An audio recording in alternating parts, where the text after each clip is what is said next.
been 1 week since you flew to heaven, and I think about you all the time. When I drive past the cherry blossoms in town, I wish I could take your picture with them like we always used to do. When I open the pantry, the unopened bags of freeze-dried strawberries make my stomach churn and I lose my appetite. I'm reminded of you every time I get in the car and see the stains you left on the seats. When I pull down the driveway to put your flock to bed, Maple still calls for you. I wish I could help him understand. Every morning when I wake up, I hope this past week has just been a bad dream. I've received more messages than you can imagine about how much people loved you and how much joy you brought them. I received some purple flowers that reminded me of your harness. When I was feeling lonely, a couple packages showed up at the door from some of the brands you got to work with. It reminded me of how lucky I am to have had these opportunities and the chance to meet some really kind people, because even though I might work alone all day, I still get the chance to talk to some of the sweetest souls I've ever met. I wish you knew how much people cared about you and how you impacted the lives of so many ducks. I wish I knew the best way to memorialize your life, but I feel like no matter what I do, it will never be enough. You brought so much good to the world, and I just don't know how I could ever replicate that. I used to always have an upbeat song playing in my head, but lately the song stuck in my head is the somber instrumental version of What Was I Made For from the Barbie movie. Sometimes the song changes to just a few lines on repeat from that one Maisie Peters song where she sings, "I know I'll get better, I'm just not better yet." I hope that day comes soon for me because this has been really hard.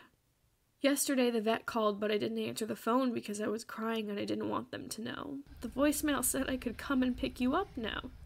So I got in the car and I silently cried the whole way there. I thought about all the things you got to do, all the memories we never shared online, and all the things you'll miss out on now. I thought about how someday I'll get married and I won't have you as my flower girl like I always dreamed of. I thought about how you'll never be able to sign the book I wrote and how it isn't fair because if it weren't for you, there wouldn't even be a book. When I got to the vet, I was so happy to have all that is left of you back in my hands again. I opened the little blue velvet bag as soon as I got back in my car and I immediately started sobbing. Someone had your urn customized with a picture of you with a halo and a cup of your favorite ice water with strawberries. I'm not sure who to thank for that gift, but I hope they know I appreciate it and I will treasure it forever. On the ride home, I was sad because I knew this would be the last car ride I ever took you on. I brought you to Dunkin for one last ice water and I gave the leftovers to the flock, just like you always did. When we got home, I placed you in the cabinet where your footprints, your feathers, and that little painting of you I had commissioned a few years ago waited for you. I'm so glad you're finally home. This morning I got a call from an unknown number. I almost didn't answer it, but something told me I should. It was the delivery company for the shed I bought for you, so you could finally live with me again.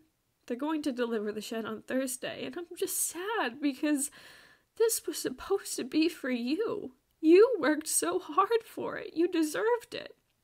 It just doesn't feel fair that if you had only lived 10 more days, you would have gotten to see it. Life is so hard without you here. I dread every morning and every night because I know when I do a head count on the flock, there will only be 10. I hadn't even gotten used to the number 11, and now it's 10. I've experienced the loss of a flock member so many times throughout my life that I thought this would be easier. But this time it's different. This time I lost my best friend, and this time I feel broken. There was just something so special about you that no duck could ever compare to. You were my heart duck, my soul duck, the one companion whose absence will forever leave a hole in my heart. I miss you, Munchkin. I always will.